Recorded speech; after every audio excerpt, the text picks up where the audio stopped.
ముందుగా మనం వ్రతానికి పీఠం ఏర్పాటు చేసుకోవాలి. దానిపైన ఒక పసుపు కానీ ఒక ఎరుపు కానీ బ్లౌజ్ పీస్ వేసుకొని దానిపైన బియ్యం 3 పిడికిలతో తీసుకొని 3 సార్లు వేయాలి. దానిపైన పసుపు కుంకుమ వేసి అయ్యవారి ఫోటో ఉంచుకోవాలి. తర్వాత కలశం ఆనవాయితీ ఉన్నవాళ్ళు కలశం పెట్టుకోవచ్చు, లేని వాళ్ళు లేదు. తర్వాత పసుపు వినాయకుడిని చేసుకొని అయ్యవారికి లెఫ్ట్ సైడ్ పెట్టుకోవాలి. మీ దగ్గర ఐడల్ ఉంటే అది కూడా పెట్టుకోవచ్చు, కానీ పసుపు వినాయకుడు అయితే కంపల్సరీ. ఇంకా మీ దగ్గర చిన్న వెంకటేశ్వర స్వామి విగ్రహం, లక్ష్మీదేవి విగ్రహం ఉంటే అవి రెండు ఒక ప్లేట్లో పెట్టుకోవాలి. మనం ఏ ఉపచారాలు అయితే చేస్తున్నామో అవన్నీ ఈ విగ్రహాలకు చేయాలి. ఇంకా చలిమిడి దీపాలు పెట్టుకోవాలి. ఇవి అందరూ కంపల్సరీ 7 పెట్టుకోవాలి అనుకుంటున్నారు. అలా ఏం లేదండి, ఒకటి కూడా పెట్టుకోవచ్చు.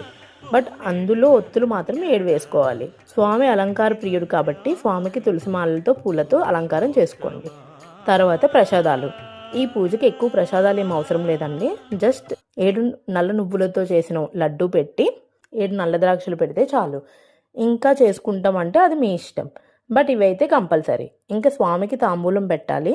అన్ని పూజల్లాగే పానకం, పంచామృతం, చలిమిడి, వడపప్పు కంపల్సరీగా పెట్టాలి. అంతే అండి. ఫ్రూట్స్ మీకు నచ్చిన ఫ్రూట్స్ పెట్టచ్చు, కాకపోతే ఇందాక చెప్పినట్టు బ్లాక్ గ్రేప్స్ అయితే కంపల్సరీ.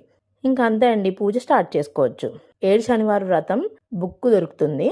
ఈ బుక్లో స్టెప్ బై స్టెప్ ఎలా చేయాలో ఫుల్ డీటెయిల్గా ఉంది.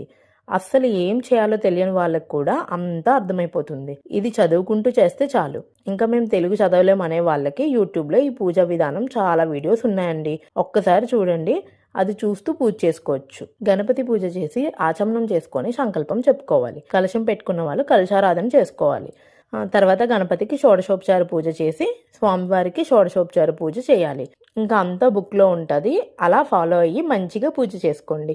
అండ్ లాస్ట్లో శనిదేవుణ్ణి ఆరాధించడం మాత్రం మర్చిపోకండి. శనీశ్వరుని శ్లోకాలు, స్తోత్రం అన్ని లాస్ట్లో బుక్లో ఉంటాయి. అవన్నీ చదువుకొని హారతి ఇచ్చి మంగళం పాడి పూజ కంప్లీట్ చేసుకోండి. మార్నింగ్ పూజ ఫినిష్ అయినట్టే. నెక్స్ట్ వీడియోలో ఈవినింగ్ పూజ ఎలా చేయాలో చెప్తా.